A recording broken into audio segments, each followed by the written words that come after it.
घर की औरत। कहते हैं ना, घर दीवारों से नहीं, उसके अंदर रहने वाले लोगों से बनता है। लेकिन क्या हो जब घर के लोग ऐसे हो? सारा दिन खाती रहती हो, सोती रहती हो, कोई काम नहीं है तुम्हारे पास। ऊपर से बहू के आ जाने के बाद तो तुम और निकम्मी हो गई हो। दिखावे के लिए हाथ में माला पकड़ ली है, बाकी कोई काम नहीं करती। अरे कैसी बात कर रहे हैं? अब तो बहू आ गई है, अब तो मेरी बेइज्जती करना बंद कर दीजिए।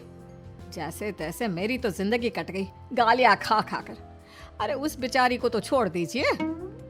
तभी बेटे के जोर जोर से चिल्लाने की आवाज आती है।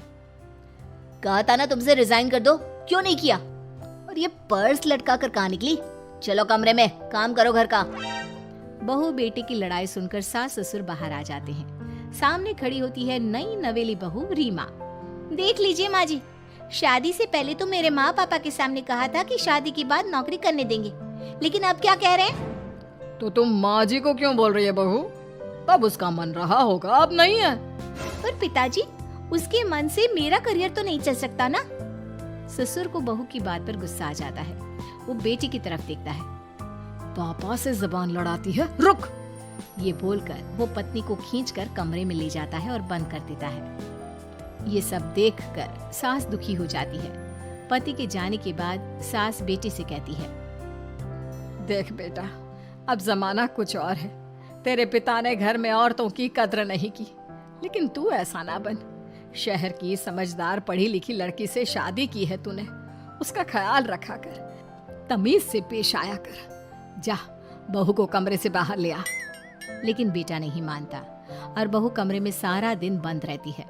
शाम को बेटा बाहर जाता है कि सास चाय और बिस्कुट लेकर बहू के कमरे में जाती है। बहू बेटा ये ले, चाय पी ले। रो रो कर कैसी शक्ल बना ली है बेटा। माँ जी, ये कैसे लोग हैं? आप कैसे मैनेज कर रही हैं? ऐसे थोड़ी ना होता है माँ जी। घर की औरतों को तो पिताजी और ये इंसान समझते ही नहीं। क्या करूं बेटा, मैंने तो जैसे तैसे सह लिया, लेकिन तू ना सहना। दोनों बात कर ही रहे थे कि ससुर आ जाते हैं। अच्छा, तो अब बहू को भड़का रही हो? बहुत दिन हो गए मार खाए, अब क्या बहू के सामने खाओगे? जाओ यहाँ से, और जरूरत नहीं है ज्यादा इस लड़की को सर पर चढ़ाने की, समझी? बहू को ससुर की बात पर गुस्सा आ जाता है, लेकिन वो कुछ नहीं कहती। आए दिन बहू देखती है कि कैसे उसकी सास और उसके साथ उसका ससुर और पति गंदा व्यवहार करते हैं। फिर एक दिन, ये क्या बनाया है? खाना बनाना नहीं आता क्या? ये बोलकर वो खाने की भरी सारी थाली फेंक देता है। अरे बेटा कोई बात नहीं, शांत हो जा, मैं अभी बाहर से कुछ मंगवा देता हूँ। हाँ पापा, ऑर्डर करिए। ऐसे खाने से तो पेट भरने से रहा। वैसे खाना तुमको बनाना आता नहीं और बाहर जाकर नौकरी करना चाहती हो। अरे तुम जैसे को तो पूछते भी नहीं है बाहर। बहू को पति की बात पर गुस्सा आता है, तभी सास बोल पड़ती है। तेरे से ज्यादा पढ़ी लिखी है, वो तो तूने इसे कहा था कि तू नौकरी करने देगा तो तुझसे शादी कर ली, वरना ना ही करवाते इसके माँ बाप तुझसे शादी इसकी। और कमाती भी ये तेरे जितना ही है बेटा। बहू हैरान रह जाती है कि जो सास खुद के लिए एक बार भी खड़ी नहीं हुई, वो उसके लिए बेटे को भी भला बुरा सुना रही है। उसकी नजर में सास की इज्जत और बढ़ जाती है। वो सास को देखकर ये सब सोच ही रही थी कि उसके कान में एक जोर से चांटे की आवाज आती है। किसको किसको मार पड़ी? वो देख ही रही होती है कि उसकी नजर जमीन पर बैठी सास पर पड़ती है। अभी तो धीरे से मारा, फिर जुबान खोली ना तो ऐसा मारूंगा कि कान के पर्दे फट जाएंगे। सास रो रही थी। बेटा और पति वहां से चले जाते हैं। पिताजी अच्छा किया माँ को जोर का चांटा लगाकर। आगे से जबान खोलने से पहले 4 बार सोचेंगी। बड़ी आई। दोनों हंसते हुए वहां से निकल जाते हैं। बहू सास को उठाती है और पानी देती है। मैंने ये दिन रोज देखे हैं बहू, लेकिन तू नहीं सहना। तू अपना जीवन अपने अनुसार जीना। शादी के वक्त मैंने तेरी माँ से बात करने की कोशिश की थी, उन्हें बताया था, लेकिन वो नहीं मानी। बहू सास को पकड़कर रोने लगती है। वो इसलिए नहीं मानी क्योंकि वो मेरी सगी माँ नहीं है। माँ जी, जिस तरह से आप मेरे लिए खड़ी हुई है ना, मेरी माँ भी नहीं हुई। बेटा मैं तेरा भला चाहती हूँ। तू नौकरी इस घर में रहकर तो नहीं कर पाएगी, एक काम कर, इस घर से चली जा, पैसे कमा और खुश रह। माँ जी, हो सकता है कल तक मैं आपके इस फैसले को मान जाती, लेकिन आज नहीं। माँ जी, आप यहाँ इस नर्क को झेले और मैं आपको छोड़कर चली जाऊं? नहीं, कभी नहीं। अगले रोज, सुनिए, वो क्या है ना, मुझे कुछ कपड़े और गहनों की जरूरत है, तो जरा पैसे दीजिए ना। अब आप घर के मर्द हो तो पैसे तो आपसे ही मांगूंगे ना। बुरा तो नहीं लग रहा ना आपको? नहीं नहीं, बुरा क्यों लगेगा, ये लो कार्ड, कर लेना शॉपिंग। अगले रोज, बिजली का बिल आया है 10,000 का, भर दीजिएगा। इतना बिल कैसे आ गया? बेटा वो क्या है ना, सारा दिन बहू घर में रहती है तो कमरे में एसी और टीवी चलता रहता है। अब कम से कम बाहर जाए तो 4 पैसे कमा कर लाए, लेकिन हम लोगों को थोड़ी ना औरत की कमाई खानी है, वो तो मर्द ही करता है ना। पति पर्स देखता है और फिर हाँ माँ, ठीक बोल रही हो, खैर चलता हूँ, ऑफिस का वक्त हो गया है। पति ऑफिस से पिता को फोन करता है।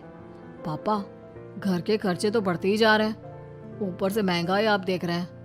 मैं सोच रहा हूँ क्यों ना मीना को नौकरी के लिए हाँ कर दूं, 4 पैसे ही लाएगी ना घर में। वो तो तू ठीक बोल रहा है, लेकिन ये औरत की जात, कल को 4 पैसे कमाने लगे तो यह नहीं कि सर पर चढ़कर नाचे। हाँ पिताजी, बात तो सही है, वो तो आप हैं जो माँ को मुट्ठी में रखा है, वरना मेरी वाली तो। खैर, सोचते इस बारे में। शाम को पूरा परिवार साथ बैठा होता है। वो कल पनीर की सब्जी बनानी है तो थोड़े पैसे देकर जाना।